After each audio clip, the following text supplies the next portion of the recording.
2000 సంవత్సరాలకు పూర్వము నుండే ఈ విషము కంటే భయంకరమైన పాపము చేత మానవుడు నశించిపోతూ అపవాది యొక్క సాతాను కాడి క్రింద నలగగొట్టబడుతూ పాతాళపు వశమైపోతుంటే, మనిషిని బ్రతికించి రక్షించి దేవుని రాజ్యమునకు చేర్చగలిగిన ప్రభువైన యేసు క్రీస్తు వారి యొక్క అమూల్యమైన రక్తమును గురించి ప్రకటిస్తూ ఉంటే, ఈరోజు లోకము యొక్క తీరు ఎలా ఉందో తెలుసా? 2 చెక్కల మధ్యలో ఒంటి మీద చిన్న తువాలుతో చనిపోయినటువంటి వాడా, 3 మేకలతో చనిపోయినటువంటి సిలువను గురించినటువంటి వార్త నశించుతున్న వారికి ఎలా అయిపోయిందో తెలుసా? ప్రియులారా, చెక్క మీద నుండి దిగటం సులువు, మరణాన్ని జయించటం, పాపాన్ని జయించటం, ఈ లోకం యొక్క భవిష్యత్తు ఎరిగిన వాడండి దేవుడు. ఎందుకో తెలుసా? ఆయన బియాండ్ ద టైమ్స్ అంటారు, అంటే కాలములో వెలపట ఉన్నవాడు ఆయన. మనిషి కాలముల మధ్యలోనే నివసిస్తూ ఉన్నాడు. మనిషి జీవితం ఒక కాల వ్యవధి మధ్యలోనే ఉంటుంది. మనిషికి అందుకని జననం ఉంటుంది, మరణం ఉంటుంది కదా. ఆ మనిషి జీవితం ఎంత? 60 సంవత్సరాలు బతికాడో 6 సంవత్సరాలు బతికాడో, మనిషి ఒక జీవిత కాలములో మాత్రమే ఉంటాడు. కానీ దేవుడు కాలముల వెలపట ఉండే దేవుడు. అందుకనే ఆయన ముందున్న కాలములను ఎరిగినటువంటి వాడు, ప్రస్తుత కాలములను ఎరిగినటువంటి వాడు, భవిష్యత్తు కాలములను కూడా ఎరిగి ఉన్నవాడు. ఈ సంగతులను ఎప్పుడు చెప్పటం ప్రారంభించాడు తెలుసా? చదవండి, పరిశుద్ధ గ్రంథములు మనం చదువుకోగలిగితే ఆది కాండములో ప్రారంభం చేద్దాం. 49వ అధ్యాయం 51వ వచనాన్ని చదువుకుందాం. ఆది కాండము 49వ అధ్యాయం 1వ వచనం చదవండి. యాకోబు తన కుమారులను పిలిపించి ఇట్లనెను, మీరు కూడి రండి, అంత్య దినములలో మీకు సంభవింపబోవు సంగతులను మీకు తెలియజేసేదను. ప్రియులారా గమనించండి, అపోస్తలుడైనటువంటి పౌలు గారు పత్రిక ముఖంగా తన ఆత్మీయ కుమారుడైన తిమోతికి క్రీస్తు శకము 1వ శతాబ్ద కాలంలోనే ఈ సంగతులు తాను ఏవైతే నేర్చుకున్నాడో, ఏవైతే గ్రహించగలిగాడో, ఏవైతే ప్రభు యొక్క ప్రత్యక్షతలు పొందుకున్నాడో వాటిని గూర్చి జ్ఞాపకం చేస్తున్నాడు తప్ప, ఈ అంత్య దినముల యొక్క ప్రకటన ఆది కాలములోనే ప్రారంభమైంది. ఈరోజు దేవుని ప్రజలుగా, దేవుని స్వాస్థ్యముగా ఏర్పాటు చేయబడినటువంటి ఇశ్రాయేలు జనాంగమునకు మూల పురుషుడైనటువంటి యాకోబు తన కడుపును పుట్టినటువంటి 12 మంది పిల్లలను కూడా ఆయన పిలిచి చెప్తూ ఉంటున్నాడు, అయ్యా మీరందరూ ఏం చేయాలి? కూడి రండి, మీరందరూ కలిసి రండి. మీరందరూ కూడి వస్తే అదిగో అంత్య దినములలో జరగబోయే సంగతులు మీకు నేను తెలియజేస్తా. ఈరోజు అలా పిలుస్తూ ఉంటే వాట్ నెక్స్ట్ అని తెలుసుకోవడానికి, రేపటిని గూర్చి లేక మనిషి యొక్క జీవితము వెలుపట ఉన్నటువంటి సంగతులను గూర్చి, ఈ భూగ్రహం యొక్క వెలుపట ఉన్న సంగతులను గూర్చి, ఇంకొక మాట చెప్పమంటారా? అసలు నీ నా ఆలోచనలకు, ఊహలకు అందనటువంటి సంగతులను గూర్చి ఎరిగినటువంటి దేవుడు ప్రకటిస్తానంటే వినటానికి ఎంతమంది ఆశతో పరిగెత్తుకొని వస్తున్నారు? నశించిపోటు ఇష్టం లేకే కదా. తన స్వరూపంలో తన పోలిక చొప్పున సృష్టించబడిన, నిర్మించబడిన తన జీవాత్మ చేత మాత్రమే ఈ లోకములో నరుడు సజీవుడిగా జీవింప చేయబడుతూ ఉంటే, ఆ నరుడు దేవునికి విరోధమైనటువంటి పాపము చేత మనుష్యుల కొరకు కాక అపవాది కొరకు, అపవాది యొక్క అనుచరుల కొరకు ఏర్పాటు చేయబడినటువంటి పాతాళపు వశమైపోతూ ఉంటే, వారిని తప్పించడానికి, రక్షించడానికి ఆయన ఇదిగో ముందున్నటువంటి దినములలో జరగబోయే సంగతులు నేను మీకు తెలియజేస్తాను. దేవుని ప్రియ సంగమ జాగ్రత్తగా గమనించండి. పాత నిబంధన కాలపు మన పితరులకు లేనటువంటి గొప్ప భాగ్యం ఆ రోజుల్లో తెలియదా? ఆ రోజుల్లో కూడా చెప్పాడు కదా. చదవండి పరిశుద్ధ గ్రంథంలో దానియేలు గ్రంథాన్ని మనం చదువుకుంటే, దానియేలు గ్రంథము చదవండి 12వ అధ్యాయంలో మనం చదువుకున్నప్పుడు ఈ 4వ వచనాన్ని చదువుకుందాం. దానియేలు గ్రంథం 12వ అధ్యాయం 4వ వచనం. దానియేలు, నీవు ఈ మాటలను మరుగు చేసి అంత్యకాలము వరకు ఈ గ్రంథమును ముద్రింపుము. చాలా మంది నలుదిశలు సంచరించినందున తెలివి అధికమగును అని నాతో మాట్లాడు గబ్రియేలు అతడు చెప్పెను. 9వ వచనం. అతడు ఈ సంగతులు అంత్యకాలము వరకు మరుగుగా ఉండునట్లు ముద్రింపబడినవి గనుక దానియేలు నీవు ఓరకే ఉండు. ఎందుకో తెలుసా? అప్పటికి ఇంకా మానవుల పాపముల పరిహారం కొరకు పాప పరిహారార్థ బలిగా కలువరి శిలువల యాగమై తన పరిశుద్ధ రక్తాన్ని ప్రోక్షించి మానవులను పాప బంధకముల నుండి విడిపించడానికి దేవుడు నరవతారిగా పరలోకంలో నుండి భూలోకానికి ఇంకా దిగి రాలేదు కనుక దానియేలుకి అన్ని సంగతులు చెప్పేశాడు కదా.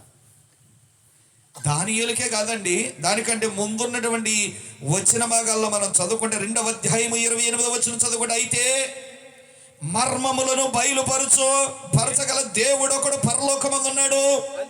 అంత్యదినముల యందు కలగబో వాటిని ఆయన రాజుకు నెబుకద్నెజరుకు తెలియజేసెను. చాలు ప్రియులరా, అంత్యదినములలో జరగబోయే సంగతులట.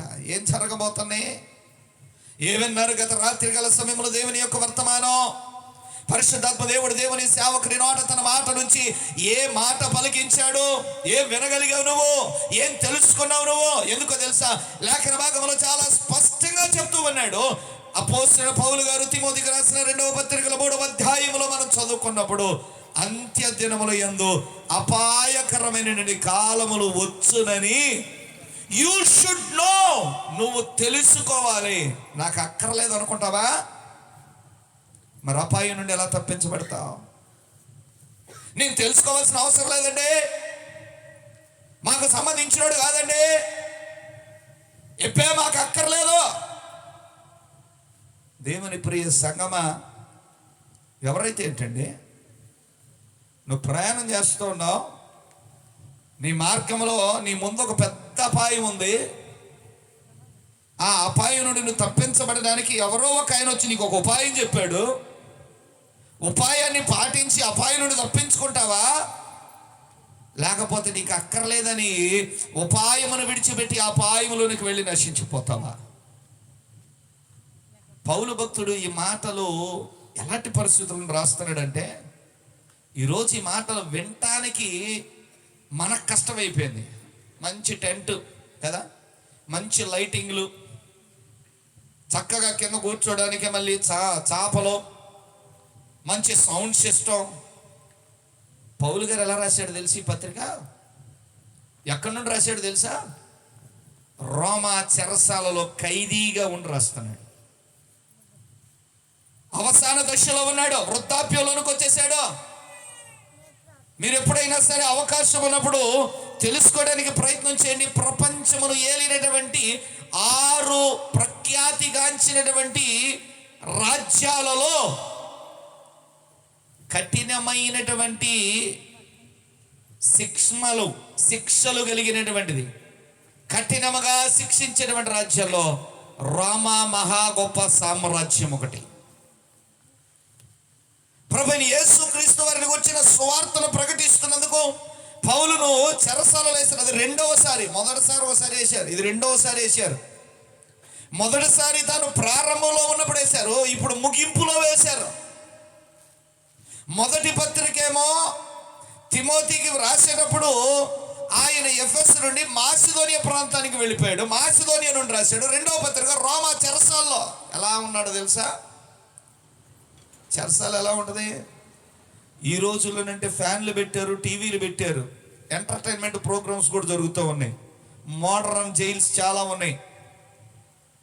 కానీ ఆ రోజుల్లో రోమీయుల యొక్క పరిపాలనలో వారి యొక్క శిక్షలు అలా ఉండేవి కాదు. కటిక చీకటి కలిగిన కొట్లులో పడేశారు. కింద రాళ్ళు రప్పలే ఉన్నాయి. అంత మాత్రమైన చేతులకు సంఖ్యలు ఉన్నాయి, కాళ్ళకు బొండాలు ఉన్నాయి. అన్నీ కుదురుకుంటేనే బైబిల్ తెరిచి దేవుని వాక్యాన్ని చదవలేనటువంటి స్థితిలో నేటి దినపు క్రైస్తవ సమాజం, ప్రభువైన యేసుక్రీస్తు వారి కమల రక్తం చేత కడగబడినటువంటి క్రీస్తు శరీరం అనబడిన సంఘం తయారైపోతే, పౌలు గారు పరిశుద్ధాత్మ ప్రేరేపణ కలిగినటువంటి వాడై సంఘము రక్షించబడాలని, తన ఆత్మీయ కుమారుడు ఎంత మాత్రం నశించిపోకూడదని, దేవుడు తనకు బయలుపరిచినటువంటి సంగతులు పరిశుద్ధాత్మ ద్వారా ఆయన కూడా సంఘానికి బోధించాలి, నేర్పించాలి, వారిని జాగ్రత్త పరచాలని. ఒకవైపు వయసు సహకరించట్లా, ముసలోడైపోయాడు. మరొక వైపు పరిస్థితులు సహకరించట్లా, చేతులకు సంఖ్యలు, కాళ్ళకు బొండాలు ఉన్నాయి. కళ్ళు సహకరించట్లా, కటిక చీకటి కొట్లలో కూర్చున్నాడు. కానీ అక్కడుండి 5 పత్రికలు రాశాడు. 5 పత్రికలు తన అవసర దశలో ఉండి రాశాడు. అందుకనే తన ఆత్మీయ కుమారుడైనటువంటి తిమోతికి రాసిన 2వ పత్రికను వేద పండితులు ఏమన్నారంటే మరణ వాంగ్మూలం అని అన్నారు. Death statement. చనిపోయే ముందు పలికేటువంటి పలుకులకు ఆ చట్టపరంగా కూడా చాలా విలువ ఉన్నాయి. జాగ్రత్తగా గమనించండి ప్రియులరా. 5 పత్రికలు రాసి అవకాశం ఉన్నటువంటి పరిస్థితులను బట్టి ఒక పత్రిక ఎపఫ్రా అనేటువంటి యవనస్తుడికి ఇచ్చి, ఇదిగో నువ్వు వెళ్ళి కొలసి సంఘానికి ఈ పత్రిక అన్నాడు. ఇంకో పత్రికను ఒనేసిముకి ఇచ్చాడు, నువ్వు వెళ్ళి నీ యజమానుడు ఫిలోమోనుకి ఇవ్వు. అలా ఈ పత్రికను తుకికు అనేటువంటి తన ద్వారా ఆత్మీయతలోనికి నడిపించబడి రక్షించబడి దేవుని పరిచయలో సహకారిగా ఉన్నటువంటి ఒక యవనస్తుడికి ఇచ్చి, అయ్యా నా ఆత్మీయ కుమారుడు తిమోతి ఎఫెసు సంఘంలో సంఘ కాపరిని పరిచయం చేస్తున్నాడు, just go and submit him, నువ్వు వెళ్ళి అతనికి ఇవ్వు. ఆ పత్రికను నా ఆత్మీయ కుమారుడు తిమోతితో కూడా ఆ ఎఫెసు సంఘం కూడా చదవాలి. ఆ సంఘం ఇదిగో అంత్య దినముల ఆ సంగతులను గురించి వారు తెలుసుకోవాలి అని చెప్పి ఈ 2వ పత్రికను రాసిచ్చి పంపించాడు.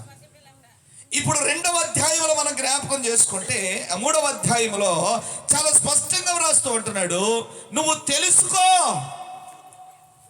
నువ్వు అనుసరిస్తావా, అనుసరించవా? అనుసరించి అదిగో దేవుడు ప్రత్యక్షపరచబడిన సంగతులను నీవు మేలుగా పొందుకుంటావో కీడుగా పొందుకుంటావో తర్వాత, కానీ ముందు ఏం చేయాలంట? తెలుసుకోవాలి. అపాయకరమైనటువంటి కాలములు వచ్చును. ఈ సమయాలు ఎలాంటివో తెలుసా? బైబిల్ చెప్తుంది దినములు ఎలాంటివంట. ఎలాంటివి చెప్పండి? ఎంత చెడ్డవి అని అంటే ప్రతిరోజు వార్తలు వింటున్నాం. కడుపున పుట్టిన బిడ్డలే కన్న తల్లిదండ్రులు చంపేస్తున్న దినాలు. కడుపున పుట్టిన బిడ్డనే కన్న తల్లి చంపేస్తున్న దినాలు. తోడబుట్టినటువంటి అన్నదమ్ముల మధ్య పరస్పరమైనటువంటి సహకారం లేనటువంటి దినాలు. మాకు మాటలు ఇవ్వండి, మా అన్నదమ్ములకి మేము మాట్లాడుకో. ఎంత భయంకరమైన దినాల్లో ఉన్నాము.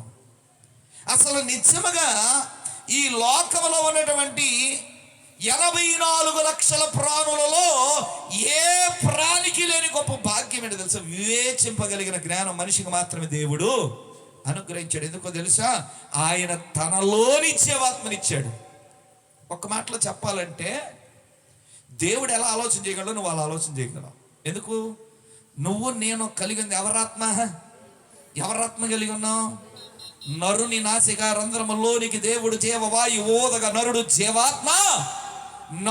జీవాత్మ అంటే దేవుని యొక్క పోలిక, దేవుని యొక్క ఉనికి. ఈ బాహ్య స్వరూపాన్ని గురించి కాదు ప్రియులారా, లేఖనాలు అంతరంగ స్వభావాన్ని గురించి మాట్లాడుతున్నాయి. ప్రవక్త యెహెజ్కేలు గారి గ్రంథంలో రాయబడితే చదవక్కర్లేదు, కానీ ఆయన అంతరంగములలో తన జీవాత్మను ఉంచాడట. ఇదే తిమోతికి రాసినటువంటి పత్రికలో ఇదిగో నీలో ఉంచిన ఆ మంచి పదార్థాన్ని జాగ్రత్తగా నువ్వు కాపాడుకో అని చెప్పాడు. కానీ ఈరోజు గమనించండి, అసలు వివేచింపగలిగినటువంటి స్థితిలో మనిషి బ్రతుకుతున్నాడంటారా? మనిషిగా మనిషి మనుగడన కలిగి ఉన్నాడా? ఎలా అయిపోయింది? అపాయకరమైన దినాలు ఎలా ఉంటాయి అని చెప్తున్నాడు.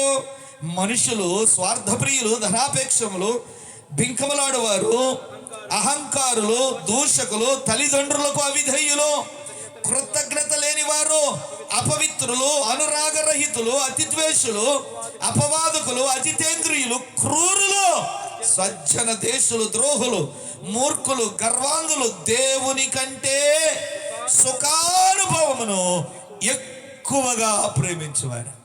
నిన్న మొన్న చూశా, ఇష్టమైన హెయిర్ కటింగ్ చేయించలేదని 9 సంవత్సరాల బాలుడు సూసైడ్ చేసుకున్నాడు. అడి వయసు ఎంత? 9 సంవత్సరాలు. కటింగ్ షాపుకి తీసుకెళ్ళాడంట.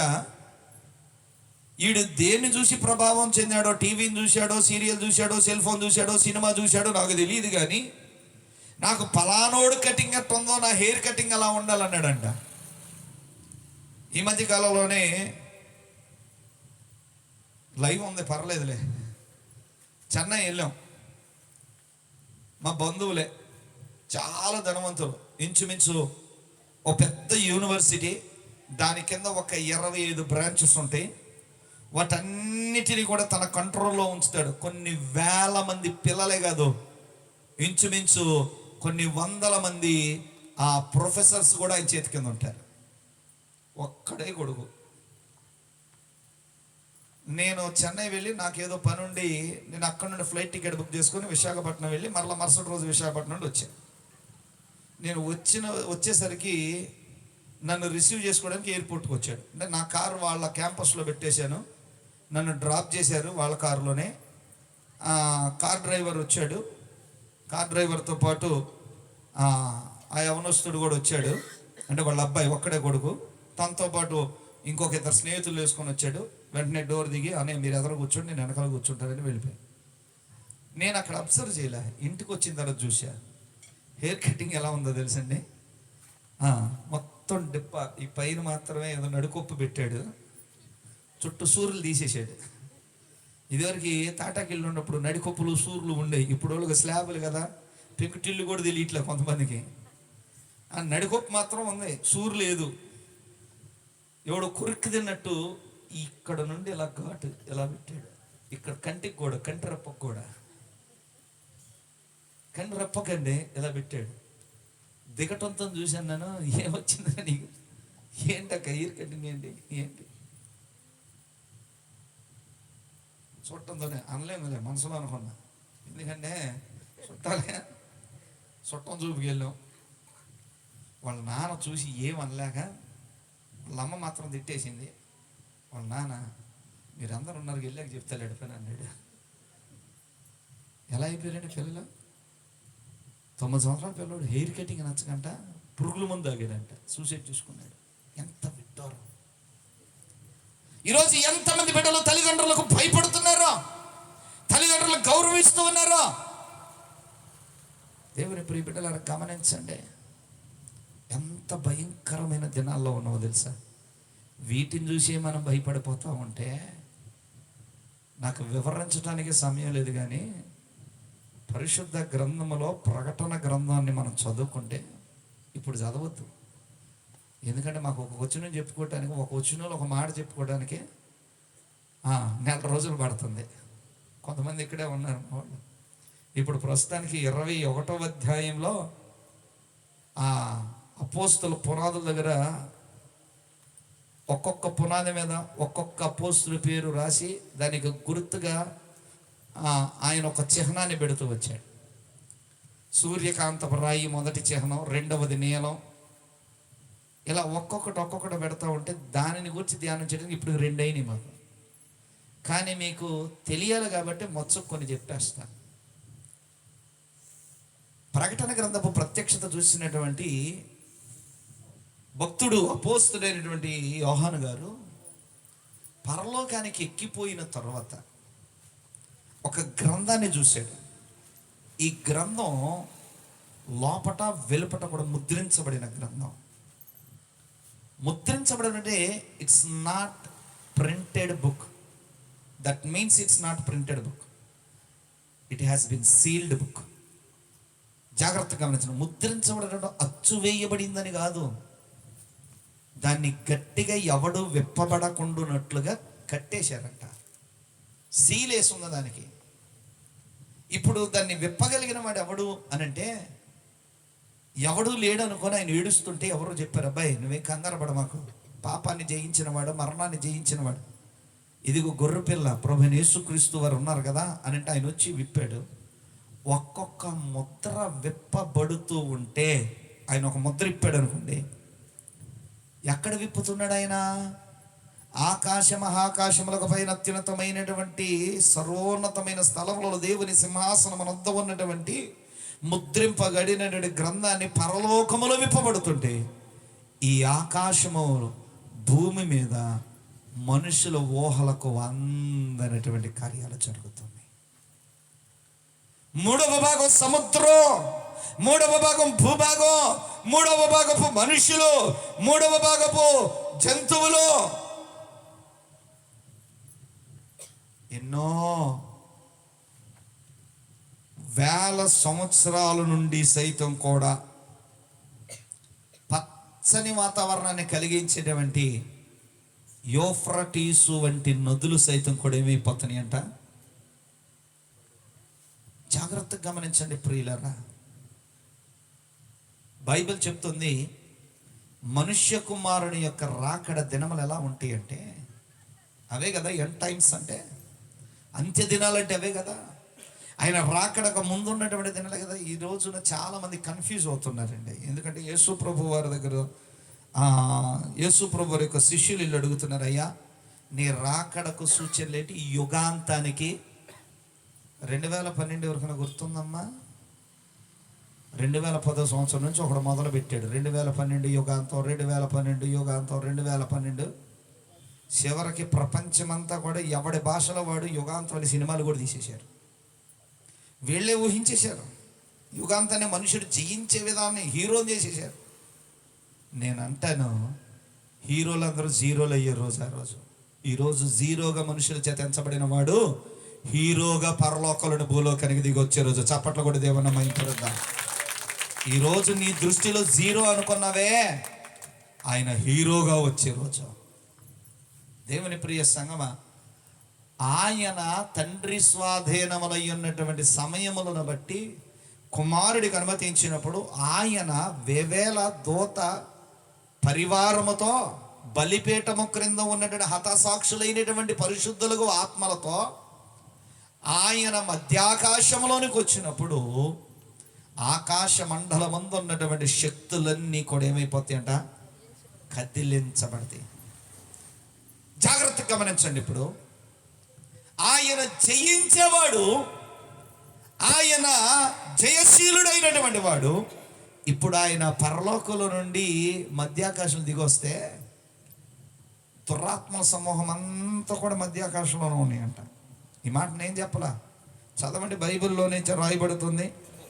పరిశుద్ధ గ్రంథంలో మీరు చదవగలిగితే చాలా స్పష్టంగా రాయబడినటువంటి మాట ఎఫెసీలకు రాసినటువంటి పత్రికలో, పరిశుద్ధ గ్రంథంలో ఎఫెసీ పత్రిక 6వ అధ్యాయం 12వ వచనం చదవండి. యాలయనగా మనము పోరాడునది శరీరులతో కాదు కానీ ప్రధానులతోనూ అధికారులతోనూ ప్రస్తుత అంధకార సంబంధులకు లోకనాథులతోనూ ఆకాశ మండలమందున్న దురాత్మల. ఎక్కడ ఉన్నాయంట దురాత్మలు?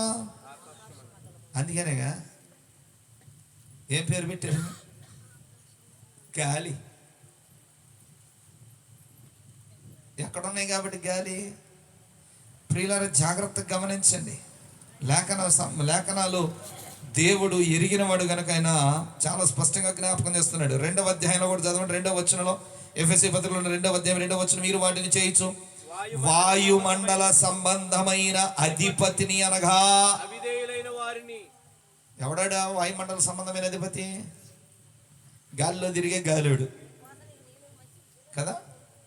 దేవుని ప్రియ సంఘం, ఇలాగే ఒకరోజు వాక్యం చెప్తుంటే హనుమాన్ జంక్షన్ దగ్గర ఒక అయ్యగారు రాత్రిపూట ఏదో ప్రార్థనకు వచ్చాను, నువ్వు ఎలాంటి చెప్పి భయపెట్టబాగా. ఇప్పుడు ఆటికండి ఆడు సాగదు మనకే. మరి నువ్వు తెలుసుకోకపోతే, నీ శత్రువుల గురించి తెలుసుకోకపోతే, వాడికి తెలుసు దేవునికి విరోధి అయినటువంటి వాడికి దేవుని యొక్క శక్తి తెలుసు. అందుకే యేసయ్య పరలోకంలో దిగొత్తంటే ఆయన్ని ఎదుర్కొనే ధైర్యం లేక ఎక్కడికి వచ్చి పడినాయి అంట? చెప్పరే, ఇంకెడకపోతే భూమి మీదకి వచ్చి పని. ఆకాశంలో పైకి వెళ్తే కదా, పైనుంచి ఆయన దిగి వస్తున్నాడు. అందుకని అప్పుడు ఏమైపోతుంది తెలుసా, ఆకాశంలోని నక్షత్రాలు రాలిపోతూ ఉన్నాయి, భయంకరమైన భూకంపాలు జరుగుతూ ఉన్నాయి. అందుకని యేసుక్రీస్తు యొక్క శిష్యులు ప్రభు పదల దగ్గరికి వెళ్ళి కూర్చొని ప్రభుని అడుగుతుంటే, అయ్యా నీ రాకడకు సూచనలు ఏంటి, యుగాంతపు సూచనలు ఏంటంటే ప్రభు రాకడ సూచనలు చెప్పారు. ఆ రాకడ సూచనలో ఎన్నో నెరవేర్చబడుతూ ఈరోజు చూస్తూ ఉన్నాం. ప్రియులరా, ఒక్క మాట మాత్రం నేను జ్ఞాపకం చేస్తాను. ఈ అంత్య దినములలో జరిగేటువంటి ఈ అపాయకరమైనటువంటి కాలములు ఎవడన్నా ఆపుతాడా? అమ్మా ఆపగలరా? ఎవరైనా పోనీ మీలో ఎవరైనా ఆపేవాళ్ళు ఉన్నారా? ఆపేవాళ్ళు ఉంటే చెప్పండి. ఆ టెక్నిక్ ఏంటో నేను కూడా నేర్చుకుంటా. అలా మనం ఆపలేం. కానీ దేవుని యొక్క వాక్యం తెలియజేస్తూ ఉంది కదా, కొన్ని మాటలు మనము మచ్చుకు జ్ఞాపకం చేసుకోగలిగితే పరిశుద్ధ గ్రంథములో చాలా లేఖనాలు మనం ఎలా వాటి నుండి తప్పించబడగలమో జ్ఞాపకం చేయబడింది. చదవండి రాజుల మొదటి గ్రంథంలో 21వ అధ్యాయంలో 29వ వచనంలో చదువుకోండి. రాజుల మొదటి గ్రంథం 21వ అధ్యాయం 29వ వచనం. ఆహాబు నాకు భయపడి వినయముగా ప్రవర్తించడం చూచితివా?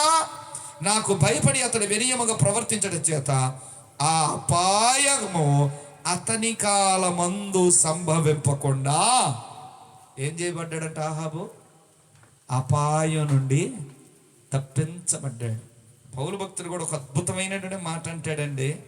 ఆయన ఏమంటాడు తెలుసా? కొరింథీయులకు రాసిన 2వ పత్రికలో 4వ అధ్యాయంలో 8వ వచనం అంటాడు కదా, ఎటు పోయినను శ్రమపడుచున్నను ఇరికింపబడు వారము కాము, అపాయములోనున్నను కేవలము ఉపాయము లేని వారము. మనకేం కావాలి అమ్మా? అపాయం వచ్చేస్తుందని చెబుతున్నా. ఎట తప్పించుకోవాలో చూసుకోవద్దు. నువ్వు నాకేం పట్టింది, ఆయన చెప్పుకునేది చెప్పుకుంటాడు, నేను తల ఉంచేస్తాను అని అంటే అటు కుదిరిద్ది. నాకు సంబంధం లేదంటే రేపు ఎలా తప్పించబడతావు? వచ్చే కాలాలకు రాక మాత్రం వాటిని ఎవడు ఆపలేడు. ఎందుకో తెలుసా? వాటిని అవి జరగవలసినవి జరుగుతూ ఉన్నాయని దేవుడే సాక్ష్యం ఇస్తుంటే ఎవడాపుతాడమ్మా? కానీ తప్పించుకొని రక్షించబడడానికి మాత్రం దేవుడు అవకాశం ఇస్తున్నాడు. మొట్టమొదటిది తెలుసా? దేవునికి భయపడి దేవునికి విధేయులమై జీవించాలి. ఆది యందు వాక్యం ఉండను, వాక్యము దేవుని యొద్ద ఉండను, ఆ వాక్యమే అంటే దేనికి లోబడి బ్రతకాలి? ఇప్పుడు మనం వాక్యానికి లోబడి, అంతే తప్ప చుట్టాలకి లోబడి కాదు. వాళ్ళకి లోబడి అంటే చుట్టాలకు లోబడి అంటే చుట్టాలకు లోబడకూడదంటే కాదు. కొన్నిసార్లు కొన్ని కార్యక్రమాలు జరుగుతూ ఉంటే చూస్తూ ఉంటాను నేను. ఏమంటారు తెలుసా? మా ఊళ్ళండి మరి ఎప్పుడు నుండో వస్తుంది కదండి, తప్పదండి. మరి కొన్ని కార్యాలు ఉంటాయి. భలే తెలుగుగలవాళ్ళు మనవాళ్ళు. దేని దానికే ఉండాలి గారు, దేని దానికే. కొత్త బైబిల్ రాసాడు ఈయన. దేని దానికే ఉంటే నీది నీకే ఉండదు పాతాళం, ఏం పర్లా. దీన్ని దానికి ఉండాలి కొత్త.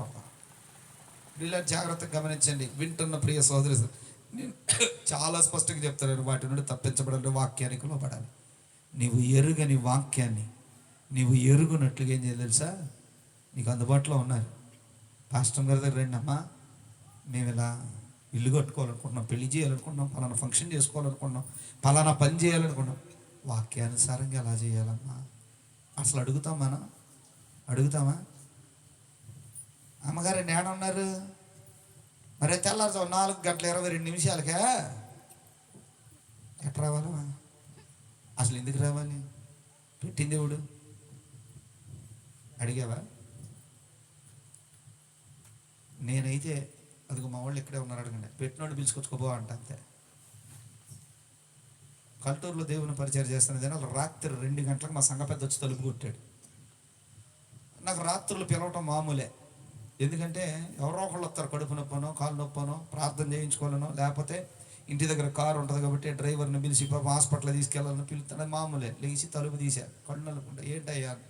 అయ్యారండి మొహం కడుక్కోరండి, గృహప్రవేశం అని గడేసుకొని వెళ్ళిపోకుండా సమాధానం కూడా చెప్పలా. సంఘ పెద్దకే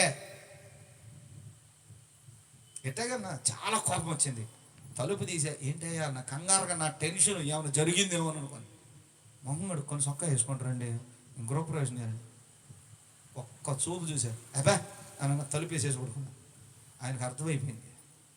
ఇంటికి వెళ్ళాడు, అలా ఆవిడికి చెప్పాడు, కొడుకు చెప్పాడు, కోడలకు చెప్పాడు, కూతురికి చెప్పాడు, అది చుట్టాలందరూ నన్ను కూర్చోబెట్టాడు. పొద్దున్న 7 గంటలకల్లా వచ్చాడు. అయ్యా ఎన్నింటికి వస్తారు? ఏమా రాత్రి 2ంటికి వచ్చి నిద్ర చెడ కొట్టావేంటన్నా? మళ్ళీ రాత్రి 2ంటికి వచ్చేవేంటి అసలు నువ్వు? ఆ టైంలో వచ్చి నిద్ర చెడ కొట్టేవేంటి? నేను అసలే మీటింగ్కి వెళ్ళి 11:30కు వచ్చా. నేను పడుకునేసరికి 12 అయింది. నువ్వు వచ్చి 2 గంటలకి నిద్ర చెడ కొట్టేవేంటి? ఏదో కొంపలము కాదే గారండి, మా ఓడు తెలియక. మీ ఓడికి తెలియదు, నీకు తెలుసుగా. పోనీ మీ ఓడికి తెలియదు, పోనీ నాకు చెప్పావా అసలు నువ్వు గృహప్రవేశంని? మనం వెలుగు సంబంధం మీద తప్ప చీకటి సంబంధంలో నీతో పాటు నన్ను కూడా చీకట్లోకి రమ్మని నేనెట్టొస్తా? నిన్ను వద్దని హక్కు నాకు లేదు, నీకు ఇష్టమైతే నువ్వు చేసుకో, కానీ నన్ను రమ్మని హక్కు కూడా నీకు. వాక్యానుసారముగా అద్భుతంగా జరిగింది గృహప్రవేశం. పగల ప్రార్థన పెట్టాం, సంఘమంతా వచ్చారు, పాటలు పాడాం, ఇంటి చుట్టూ తిరిగి స్తుతులు చెల్లించాం, ప్రార్థన నూనె చల్లాం. ఈరోజు కుటుంబం ఎంత ఆశీర్వదించబడిందో తెలుసా? దేవుని ప్రియ సంఘం జాగ్రత్తగా గమనించు. చాలామంది ఎరుగక ఇంకా తెలియదు కదా, ఇంకా తెలియదు. ఎలాంటి ఎన్నో ఎన్నో ఎన్నని చెప్పగలం కదా. అన్నీ చేసి పిల్లోడిని సంకన వేసుకొని చేయగారండి, పిల్లోడు ఏడుతున్నాడు కానీ ప్రార్థన చేయండి, ప్రార్థన చేద్దాం. నేడు చూస్తే చాలు ఇక్కడ దిష్టి చొక్కుంటుంది. ఏంటమ్మా ఇది? దిష్టి తగలకుండా ఆడు మొహం మొత్తం బుయిపోయి అసలు తగలదు. మొహం మొత్తం బుసేపరుగా ఇంకెవడు చూస్తాడు ఇంకా? ఇంత సొక్కే నేను అంత కాపాడితే మొహం మొత్తం రాసేస్తా అసలుగా. మరి నల్లగా పుట్టాడు ఎడుతాం ఎందుకు మళ్ళీ? ఆడు అసలు దిష్టి తగలకుండా పుట్టాడు, పుట్టడో దిష్టి తగలకుండా పుట్టాడు మాకులాగా. అందుకనే దేవుని వాక్యం, ఈ లోక మర్యాదలు నువ్వు దేవుని ప్రియ సంగమా వాక్యానికి లోబడి ఆయనకు భయపడి బ్రతికితే, ఆయన వాక్యానికి లోబడి జీవించావా, అపాయము నీకు సంభవింపకుండా ఆయన ఆపగలిగిన దేవుడు.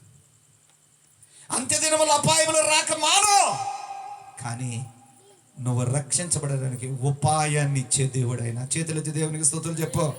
ఇంకొక మాట మాత్రమే నేను జ్ఞాపకం చేస్తాను. చదవండి పరిశుద్ధ గ్రంథములో, సామెతల గ్రంథములో మనం చదువుకున్నప్పుడు, పరిశుద్ధ గ్రంథములో సామెతల గ్రంథములో మనం చదువుకున్నప్పుడు లేఖన భాగంలో రాయబడుతూ ఉంది కదా. 19వ అధ్యాయం 23వ వచనం చదువుకుందాం. యెహోవా యందు భయభక్తులు కలిగి ఉన్న జీవ సాధనము, అది కలిగిన వాడు తృప్తుడై అపాయము లేకుండా బ్రతుకును. ఎవరో మనుషులకు భయపడేవాడు కాదు. ఎవరికి భయపడేవాడంట? దేవుని యందు భయభక్తులు కలిగి జీవించేవాడు అపాయము లేకుండానే. ఒక మాట జ్ఞాపకం చేస్తానేమనండి, ఇప్పుడు రక్షించబడి అనేకులను ప్రభు దగ్గర నడిపిస్తున్న మేము ఉన్నాం. మాకు తెలుసు రేపు హింసలు వస్తాయి అని తెలుసు. ఇప్పటికే ఆదివారం శుక్రవారం అయింది అనేటువంటి ఒక పెద్ద ప్రచురణ ప్రారంభమైంది. అది శుక్రవారం వస్తుందో, శనివారం వస్తుందో, గురువారం వస్తుందో, మంగళవారం వస్తుందో, ఇష్టం వచ్చిన రోజు రాని నాకేంటి. నేను ముందే నిర్ణయించుకున్నారు, రే ఆదివారం సెలవు రోజు పోతే ప్రార్థన ఎట్ట రాత్రి పూట పెట్టుకుంటే ఏమైంది? ఆపుతాడు ఎవడైనా? అందరూ స్కూల్కి వెళ్ళి వచ్చిన తర్వాత రాత్రి పూట పెట్టుకుంటానండి. దేవుని ఆరాధించడం మనత్తం ఏంటి? జాగ్రత్తగా గమనించండి. ఇలాంటి ఎన్ని రాబోతున్నాయి తెలుసా? ఎన్ని శ్రమలు వచ్చినా సరే మాకు ఒక విశ్వాసం, ఒక నిరీక్షణ ఉంది. ఏంటో తెలుసా? ఈ శరీరాన్ని విడిచిన దినమందు మహిమ శరీరంతో యుగయుగాలు మహిమ కలిగిన దేవుని రాజ్యంలోనికి వెళ్ళిపోతాం. దేవునికి చేతులెత్తి స్తోత్రం చెప్పండి. ఎన్ని అపాయాలు వస్తాయి ఏంటి? అసలు ఎంతకాలం ఉంటుందంటారు ఈ అపాయం భూమి మీద మనకి? కొంతకాలం మట్టుకే కదా. అసలు నా జీవితం ఎంత, ఈరోజు నేను నిలబడి చెప్పాలంటే ఓ 75% లైఫ్ అయిపోయింది అనుకుందాం. ఇంకో 25%, ఈ 25% నేను బ్రతికున్నంతకాలమేగా. నేను ఒక్కసారి మట్టి శరీరాన్ని మహిమ శరీరంగా తలుచుకుంటే, ఈ భూమి మీద నుండి నా కేర్ ఆఫ్ అడ్రస్ పరలోకానికి మార్చుకుంటే అక్కడికి వస్తాడా? ఆడికొచ్చి ఆదివారం కుదరదని అంటాడా? అసలు నేను రానీరు కాడికి ఒక తొక్కు దొక్కితే కిందకి వెళ్ళి పడతాడు. ఎక్కడికి? పాతాళంలోనికి. ఇంకా నా దగ్గరికి అయినా వస్తాడు అడిగే. జాగ్రత్తగా గమనించండి ప్రియులారా. అందుకని దేవుని యందు భయభక్తులు కలిగి, పరిశుద్ధ గ్రంథంలో చాలా ఉదాహరణలు ఉన్నాయి కానీ సమయం లేదు. కానీ హెబ్రీ పత్రికలో ఒక మాట ఉన్నది, వారు శ్రమలు అనుభవించారంట, వారు ఆస్తులు పోవటానికి కూడా ఇష్టపడ్డారంట. పెచ్చోళ్ళ ఎందుకో తెలుసా? పొందబోవు బహుమానమును దృష్టించారట వాళ్ళు. చప్పట కూడా దేవుని మన స్తుతులు చెల్లించారు. ఈ భూమి మీద పోత ఒక 10 ఎకరాలు పోయింది, పోత 100 కోట్లు ఉంది, ఎకరం 10 కోట్లు వేసుకో. కానీ ఆ బహుమానం 100 కోట్లు పెట్టినా దొరకదు, 1000 కోట్లు పెట్టినా దొరికిద్దా? దైవజనుడైన మోషే సకల విద్యలందు ప్రావీణ్యతను పొందినటువంటి వాడండి. అన్ని తెలివితేటలు ఉన్నాయి. మరి ఎందుకని సింహాసనాన్ని వదిలిపెట్టి దేవుని ప్రజలతో కూడా శ్రమ పడటం మేలు అని చెప్పాడు? పెచ్చోడా?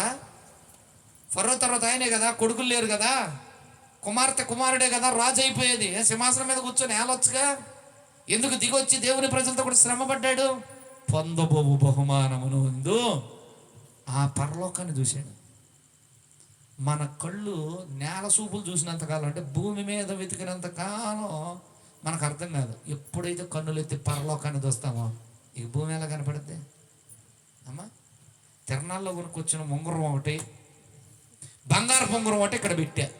ఇది కనపడినంత సేపు పల్లె తలుక్కుని మెరిసింది అనుకున్నావు. బంగారు పొంగరం కనపడింది అనుకోండి, దీని ఎక్క చూస్తావా? పరలోకం కనపడింది, ఇక భూలోకంతో మనకేం పని? ఈరోజు చాలామంది కన్నులు ఎత్తి పరలోకాన్ని చూడాల. చూస్తే బైబిల్ చెప్తుంది, మన ఎడల ప్రత్యక్షము కాబోవు దేవుని మహిమ ఎదుట ఇప్పటి కాలపు శ్రమలు ఎన్న తగినవి, చెప్పుకోదగినవి. కానీ అందుకనే పౌలు అంటాడు, అపాయాలు వచ్చిన ఉపాయం, ఈ ఉపాయం దేవుడు మాకు ఇస్తాడయ్యా. అందుకనే ఈ రోజున మనం ఏం నేర్చుకోవాలి తెలుసా? మొదటిది దేవునికి భయపడి బ్రతకటం, రెండవది దేవుని యందు భయభక్తులు కలిగి జీవించడం, మూడవది మాట చెప్పి ప్రార్థన చేసేస్తాను. అదే సామెతల గ్రంథంలో 22వ అధ్యాయం 3వ వచనం చదువుకుంటే, బుద్ధిమంతుడు అపాయము వచ్చుడు చూచి దాగుకొనును. చాలండి. ఏం కావాలంట? ఎక్కడ దాక్కోవాలి? దేవుని చాటును దాగుకోవాలంటే కదా. కీర్తనకారుడు అంటాడు, నా దాగు చోటు నీవే. అక్కడ దాగాలంటే ఏం కావాలంట అమ్మా? ఎవరు దాక్కుంటారు అక్కడ? బుద్ధి కావాలంటండి.